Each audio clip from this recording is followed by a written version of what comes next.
Hello दोस्तों, आप सभी का मेरे यूट्यूब चैनल धूमकेतु जीएस क्लासेज में बहुत बहुत स्वागत है।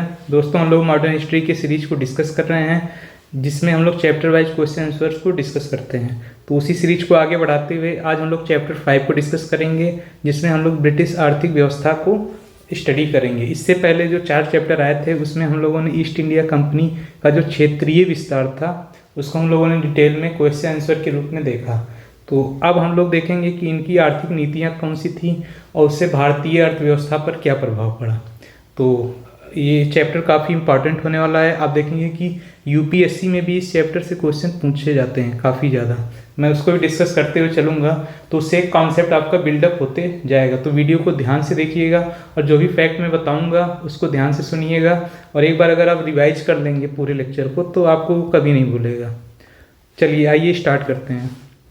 पहला क्वेश्चन है हमारा आज का, 18वीं शताब्दी के मध्य इंग्लिश ईस्ट इंडिया कंपनी के द्वारा बंगाल से निर्यातित प्रमुख पण्य पदार्थ जिसको स्टेबल कमोडिटीज का कहते हैं क्या थे। तो ये क्वेश्चन आईएएस 2018 में आया हुआ है और ये काफ़ी इंपॉर्टेंट क्वेश्चन है। ये किसी भी वनडे एग्जाम में फिर से पूछा जा सकता है, तो इसलिए मैंने इसको पिकअप किया हुआ है। तो इसका करेक्ट आंसर होगा ऑप्शन डी, कपास, रेशम, सोरा और अफीम। इसके साथ में एक और था नील। तो देख लेते हैं स्टेपल कमोडिटीज किसे कहते हैं। ये क्वेश्चन भी आपके दिमाग में चल रहा होगा कि ये कौन से कमोडिटी होते हैं। तो स्टेपल कमोडिटी वो कमोडिटीज होते हैं जो निर्यात के लिए होते हैं या फिर सेल करने के लिए होते हैं, एक्सपोर्ट करने के लिए। तो यहाँ से ये चीज़ें British east India company export करती थी, कपास, रेशम, सोरा और अफीम, साथ में नील को भी। और उधर से जो है कच्चा माल इधर से ले जाते थे इंडिया से, और उधर से जो है फिनिश्ड प्रोडक्ट आता था इंडिया में। चलिए अगले क्वेश्चन में चलते हैं। अगला क्वेश्चन हमारा, स्तम्भरारी बंदोबस्त किसने लागू किया। तो इसका करेक्ट आंसर हो जाएगा ऑप्शन सी, लॉर्ड कॉर्नवालिस ने लागू किया था। कई कई ईयर भी पूछ लेता है जो आगे क्वेश्चंस में हम लोग देखेंगे। मैं यहीं पे आपको सब फैक्ट बता दे रहा हूँ तो अभी आगे क्वेश्चन आपका आसानी से हो जाएगा। तो 1793 में स्तम्भरारी बंदोबस्त आया। इसको परमानेंट सेटलमेंट या स्थायी बंदोबस्त भी कहा गया, जिसमें जमींदारों को जमीन दी गई। तो जमीन को बेचने और खरीदने का अधिकार जमींदारों को दे दिया गया। जमींदार किसानों से टैक्स वसूली करके और इसको ब्रिटिश ईस्ट इंडिया कंपनी को देते थे। तो अगर मान लीजिए उन्होंने 11 रुपये वसूल किया तो जमींदारों को अगर 11 रुपये मिला तो 11 रुपये में से 10 रुपये इनको ईस्ट इंडिया कंपनी को देना होता था और बाकी 1 रुपया ये खुद रख लेते थे। अच्छा, करके ये पूछ लेता है कि यह बंदोबस्त कहाँ लागू था और इसके अलग अलग क्या नाम थे। तो इसके और भी नाम थे जिसको मालगुजारी,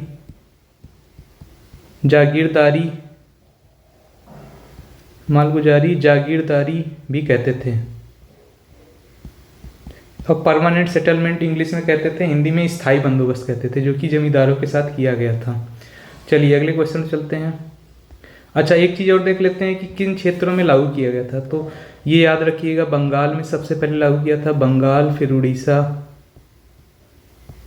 बिहार और उत्तर प्रदेश के बनारस तक ये लागू था, जो कि total British east India company का जितना एरिया था उसका 19% हिस्से में ये रूल लागू था, स्थायी बंदोबस्त। चलिए अगले क्वेश्चन में चलते हैं। अगला क्वेश्चन है, स्थायी बंदोबस्त किसके साथ किया गया था। तो अभी अभी मैंने बताया स्तम्भरारी या स्थायी बंदोबस्त जिसे कहते हैं वो जमींदारों के साथ किया गया था। जमींदार टैक्स वसूल के ईस्ट इंडिया कंपनी को देते थे और रेट भी मैंने बता दिया था। तो ऑप्शन ए इसका करेक्ट हो जाएगा। 11 रुपये में से 10 रुपये ईस्ट इंडिया कंपनी को देना होता था जो किसानों से मिलता था और 1 रुपये ये अपने पास रखते थे। चलिए अगले क्वेश्चन में चलते हैं। अगला क्वेश्चन है हमारा, लॉर्ड कॉर्नवालिस का अस्थायी बंदोबस्त लागू किया गया। तो अभी अभी मैंने बताया था 1793 में लॉर्ड कॉर्नवालिस का अस्थायी बंदोबस्त लागू किया गया था। तो इसका ऑप्शन डी करेक्ट हो जाएगा। चलिए अगले क्वेश्चन में चलते हैं। अगला क्वेश्चन है हमारा, यूपीएससी में पूछा गया 2017 में है, इतना हार्ड नहीं है।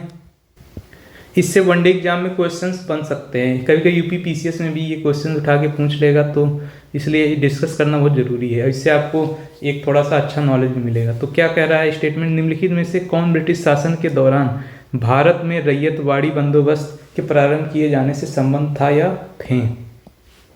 तो रैयतवाड़ी के लिए आपके ऑप्शन 2 अलेक्जेंडर रीड और ये ऑप्शन 3 टॉमस मुनरो, 2 और 3 ये 2 लोग जो है रैयतवाड़ी सेटलमेंट के लिए जिम्मेदार थे। तो ये ऑप्शन सी इसका करेक्ट हो जाएगा।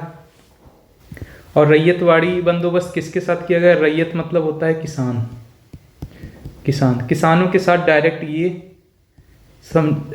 बंदोबस्त किया गया, जिसमें ये कहा गया कि हम तुम्हें एरिया के हिसाब से लगान तुम्हारा फिक्स कर दे रहे हैं, एरिया के हिसाब से। और फिर जब ये समझौता हो जाता था किसानों और अंग्रेज़ों के बीच में, तो उन्हें पट्टे पे 1 साल के लिए दे दिया जाता था, फिर वो लगान जो है उनको साल के अंत में देना होता था। तो अगले क्वेश्चन में चलते हैं। अगला क्वेश्चन है हमारा, रैयतवाड़ी व्यवस्था सर्वप्रथम कहाँ लागू की गई थी? तो ये क्वेश्चन काफ़ी इंपॉर्टेंट है, बीपीएससी प्री 2021 में पूछा गया है। तो इसका करेक्ट आंसर है मद्रास में लगाया गया था। मद्रास में तमिलनाडु के, पूरा मैं बता दे रहा हूँ, कभी कभी डिटेल में पूछ सकता है, तमिलनाडु के बारामहल एरिया में, बारामहल। तो रैयत का मतलब मैंने आपको बता ही दिया है। और कहाँ लागू किया गया? मद्रास में लागू किया गया।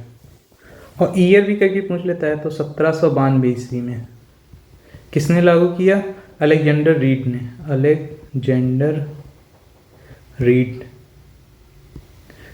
रीड ने लागू किया था तमिलनाडु के बारामहल क्षेत्र में।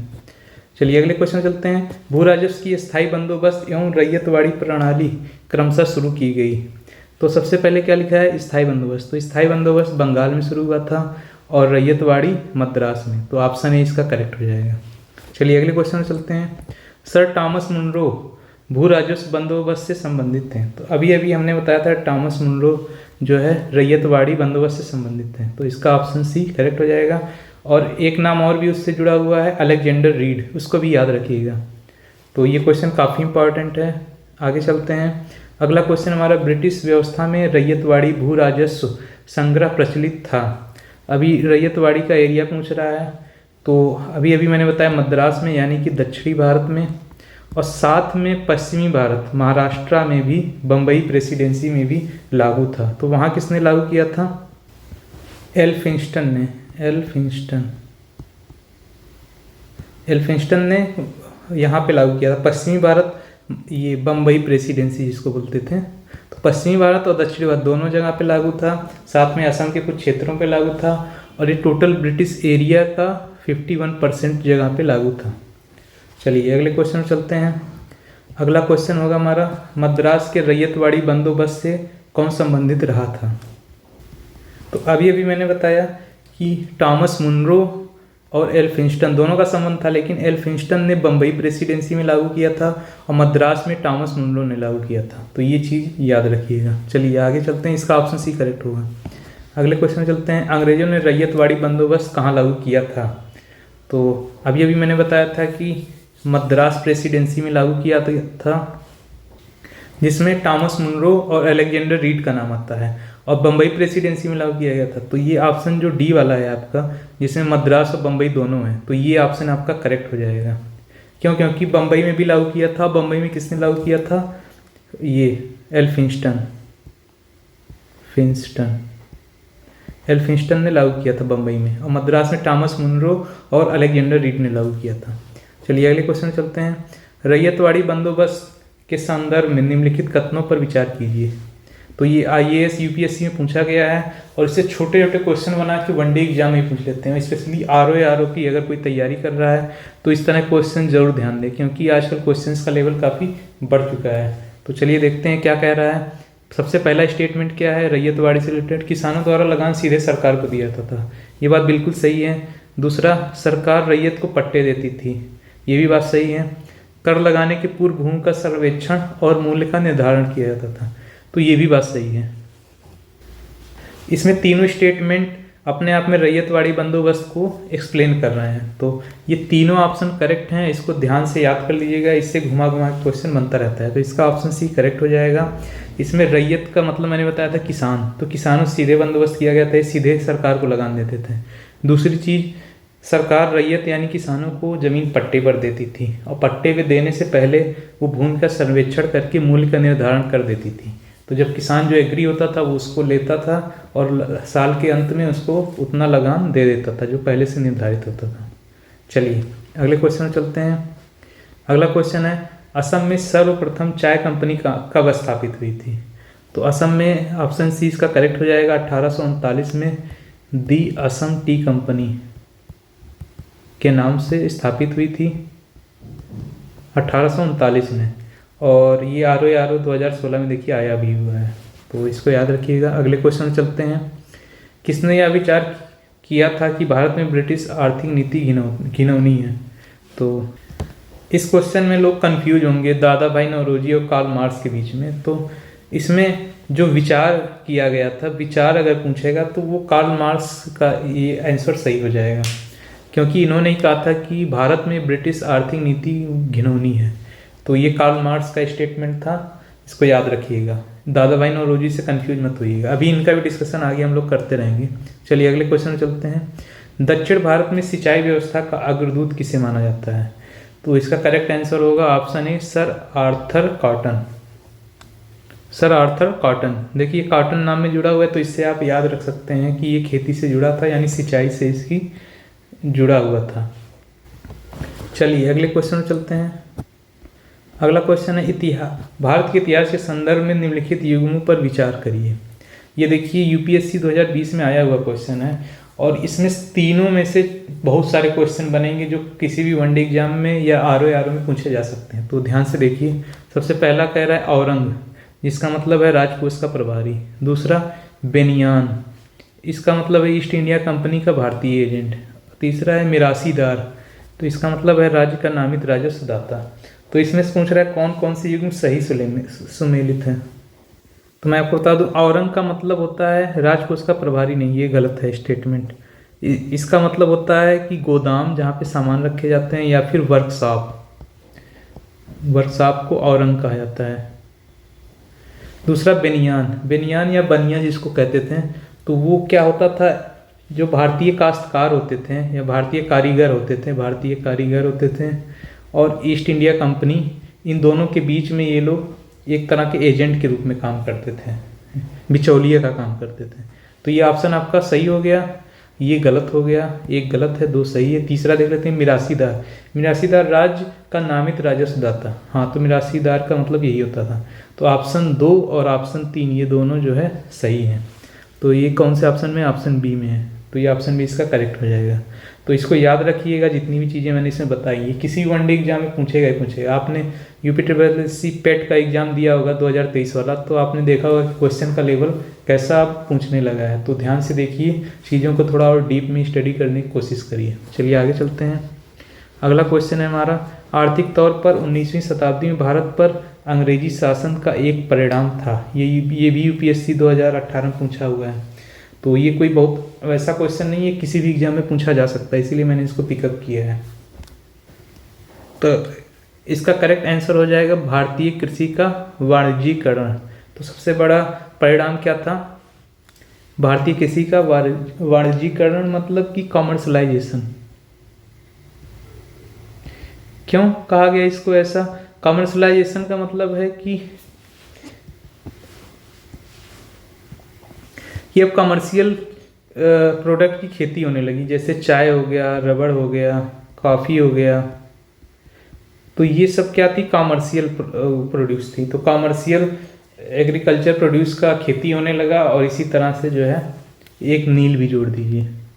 तो इससे क्या हो गया कि इंडियन एग्रीकल्चर का कॉमर्शलाइजेशन हो गया या वाणिज्यीकरण हो गया। इससे तो ये कंज्यूम करने की चीज़ होती नहीं थी, ये कॉमर्शियल प्रोडक्ट के लिए यूज होता था। तो इसमें क्या होता था कि किसानों को आसानी से क्रय विक्रय होकर डायरेक्ट नगद पैसा मिल जाता था। तो इसको कैश क्रॉप भी कह सकते हैं, कि कैश क्रॉप जैसे और भी इसमें थे, रेशम, जूट, तंबाकू, ये सारी चीज़ें जो है कॉमर्शियल क्रॉप में आती हैं। तो धीरे धीरे इन सब की खेती पे ज़्यादा बढ़ावा दिया जाने लगा। चलिए अगले क्वेश्चन चलते हैं। अगला क्वेश्चन, निम्नलिखित में से कौन सा कथन औद्योगिक क्रांति के द्वारा 19वीं सदी के पूर्वार्ध में भारत पर पड़े प्रभाव की सही व्याख्या करता है? ये भी यूपीएससी 2020 में आया हुआ है, और ये आरओ में पूछ सकता है, कोई बहुत बड़ी बात नहीं है, ये क्वेश्चन बहुत ही कॉमन है। जिसमें पूछा जा रहा है कि औद्योगिक क्रांति का जो है क्या इफेक्ट पड़ा हम लोगों के ऊपर। तो इसका करेक्ट आंसर हो गया भारतीय दस्तकारी उद्योग नष्ट हो गए, क्योंकि यहाँ पर जो मेन फोकस था कच्चा माल प्रोड्यूस करने पे था। फाइनल प्रोडक्ट वो लोग ब्रिटेन में ही बनाते थे, फिर वहाँ से लाके हाई दाम पे बेचते थे और उनके सामानों पर कर भी बहुत कम लगाया जाता था। तो इस तरह से भारतीय दस्तकारी उद्योग नष्ट होते चले गए। चलिए अगले क्वेश्चन चलते हैं। अगला क्वेश्चन है, भारत में उपनिवेशी शासन काल में होम चार्जेज भारत से संपत्ति दोहन का महत्वपूर्ण अंग थे। निम्नलिखित में से कौन सी निधि या निधियां होम चार्जेज की संगठक थीं या थीं? तो होम चार्जेज में क्या आता था, इसका डिफिनीशन आपको ये स्टेटमेंट पढ़ के ही पता चल जाएगा। इसलिए मैंने इस क्वेश्चन को उठाया हुआ है कि पूछा जा सकता है कि होम चार्जेज में क्या क्या इंक्लूड था, क्या क्या नहीं था। ये पीसीएस में काफ़ी इंपॉर्टेंट है, पीसीएस की जो तैयारी कर रहा है उसके लिए काफ़ी इंपॉर्टेंट क्वेश्चन है और ये यूपीएससी में ही पूछा जा चुका है। तो इसका डिफिनीशन इसकी स्टेटमेंट से ही पता चल जाएगा। तो पहला स्टेटमेंट है, लंदन में इंडिया ऑफिस के भरण पोषण के लिए प्रयोग में लाई जाने वाली निधि। तो ये ऑप्शन एकदम करेक्ट है। अगला ऑप्शन देखते हैं, दूसरा क्या है, भारत में कार्यरत अंग्रेज कर्मचारियों के वेतन तथा पेंशन देने हेतु प्रयोग में लाई जाने वाली निधि। तो ये भी एकदम करेक्ट है। भारत में जो अंग्रेज कर्मचारी कार्यरत थे उनके वेतन और पेंशन को भी होम चार्जेज के अंदर रखा गया था। अगला स्टेटमेंट क्या कह रहा है, भारत के बाहर हुए युद्धों को लड़ने में अंग्रेजों द्वारा प्रयोग में लाई जाने वाली निधि। तो यही एक ऐसा स्टेटमेंट है जो कि करेक्ट नहीं है, ये होम चार्जेस के अंदर इंक्लूड नहीं होता है। तो इस चीज़ को याद रखिएगा, एग्जाम में घुमा घुमा के पूछ सकता है कि किस में से किसको होम चार्ज के अंदर रखा गया था। तो ये स्टेटमेंट ऐसे एज इट इज याद रख लीजिएगा कि जो भारत के बाहर युद्ध होते थे उनको होम चार्जेज में नहीं इंक्लूड किया जाता था, जो भी उसका खर्चा आता था। तो ऑप्शन 1 और 2 इसका करेक्ट हो जाएगा और ये ऑप्शन बी में इसको सही हो जाएगा। तो इसको याद रखिएगा, किसी भी एग्जाम में ये पूछा जा सकता है, याद रखिएगा। अगला क्वेश्चन है हमारा, शब्द इंपीरियल प्रेफरेंस का प्रयोग किया जाता था। तो अभी मैंने बताया कि इंडिया से कच्चा माल ले जाया जाता था और कच्चे माल को ला करके हाई कॉस्ट पे यहाँ पे सेल किया जाता था और उन्होंने अपने जो वहाँ से सामान आते थे, आयातित सामान आते थे, ब्रिटेन से जो सामान आते थे उस पर उन लोगों ने टैक्स बहुत कम लगा रखा था। तो इसी वजह से इसको बोला गया कि भारत में ब्रिटिश आयात पर दी गई विशेष रियायत जो थी उसी को इंपीरियल प्रेफरेंस कहा गया। तो ये चीज़ याद रखिएगा। तो इससे भारतीय प्रोडक्ट का दाम बढ़ने लगा और वहाँ से जो फिनिश प्रोडक्ट आते थे उनका दाम घटने लगा। तो इससे जो है यहाँ की इंडस्ट्री को काफ़ी लॉस हुआ, इंडिया की इंडस्ट्रीज़ को। चलिए अगले क्वेश्चन में चलते हैं। अगला क्वेश्चन है हमारा, दादा भाई नौरोजी द्वारा प्रतिपादित अपवाह सिद्धांत, जिसको ड्रेन थ्योरी भी कहते हैं, कि सही परिभाषा किस कथन में आती है, नीचे के किस कथन में आती है? ड्रेन ऑफ वेल्थ थ्योरी काफ़ी इंपॉर्टेंट है, ये एग्जाम में अक्सर पूछ लिया जाता था, इसीलिए मैं इसको जो है यहाँ पे डिस्कस कर रहा हूँ। तो इस क्वेश्चन को लेने का यही मतलब है, मैं सीधे आपको इसका करेक्ट आंसर ऑप्शन बी है, जिसमें ये कहा गया है भारत की राष्ट्रीय संपदा का एक भाग अथवा कुल वार्षिक उत्पाद ब्रिटेन को निर्यात कर दिया जाता था, जिसके लिए भारत को कोई वास्तविक प्रतिफल नहीं मिलता था। तो इसमें हमारा यहाँ से पैसा तो जा रहा है लेकिन उसके रिवर्स में हमें उसका कोई फ़ायदा नहीं मिल रहा है, कोई रिटर्न उसका नहीं हो रहा है, बल्कि यहाँ के उद्योग धंधे और भी धीरे धीरे खराब होते जा रहे हैं। तो इसी को जो है ड्रेन ऑफ वेल्थ थ्योरी कहा गया। तो ये किसने दिया था? दादा भाई नौरोजी ने दिया था, ये याद रखिएगा और ये डेफिनेशन जरूर याद रखिएगा, इसलिए मैंने इसको क्वेश्चन में ले लिया है। चलिए अगले क्वेश्चन में चलते हैं। निम्नलिखित में से कौन दादा भाई नौरोजी के उस सारण सिद्धांत में विश्वास नहीं करता था? ड्रेन थ्योरी में कौन बिलीव नहीं करता था? तो इसका करेक्ट आंसर होगा option D, sir Syed Ahmad Khan. इन्हें लगता था कि अंग्रेजी शासन ठीक है और इन्हीं के अंडर में ही हमारा मुस्लिम समाज ग्रो कर सकता है या विकास कर सकता है। तो इसीलिए इन्होंने इस थ्योरी को नहीं माना जो दादा भाई नौरोजी ने दिया था। चलिए अगले क्वेश्चन चलते हैं। Poverty and un British rule in India नामक पुस्तक किस वर्ष प्रकाशित हुई? तो यह पुस्तक 1901 में प्रकाशित हुई। यूपी पीसीएस 2021 में पूछा गया क्वेश्चन है, काफ़ी इंपॉर्टेंट है। और इस पुस्तक के लेखक कौन है? तो दादा भाई नौरोजी हैं, दादा भाई नौरोजी, इसको याद रखिएगा। ये क्वेश्चन बहुत इंपॉर्टेंट है, आप किसी भी वनडे एग्जाम की तैयारी कर रहे हैं सबके लिए इंपॉर्टेंट है, कभी पूछा जा सकता है, तो ये याद रखिएगा। अगले क्वेश्चन चलते हैं। निम्नलिखित कथनों पर विचार कीजिए।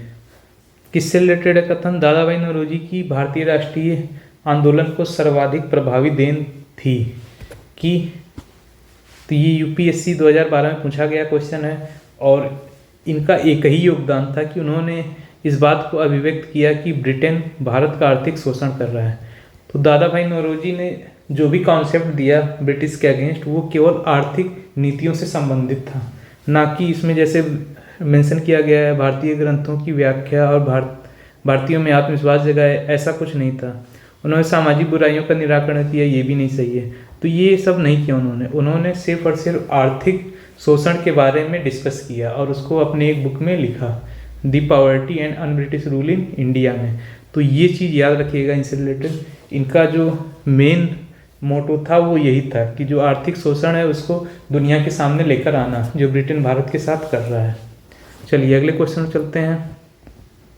तो हमारा वो क्वेश्चन लास्ट था और वीडियो को ध्यान से देखिएगा क्योंकि यहाँ से आप देखेंगे यूपीएससी में क्वेश्चन बहुत सारे पूछे गए हैं। तो मैं उस क्वेश्चन को जानबूझ के लिए हूँ ताकि आपका किसी भी वनडे एग्जाम में देने जा रहे हैं तो उससे रिलेटेड क्वेश्चन कैसे ही बनता है तो आप उसको अटेम्प्ट कर पाएंगे और आपका क्वेश्चन कोई भी गलत नहीं होना पाएगा।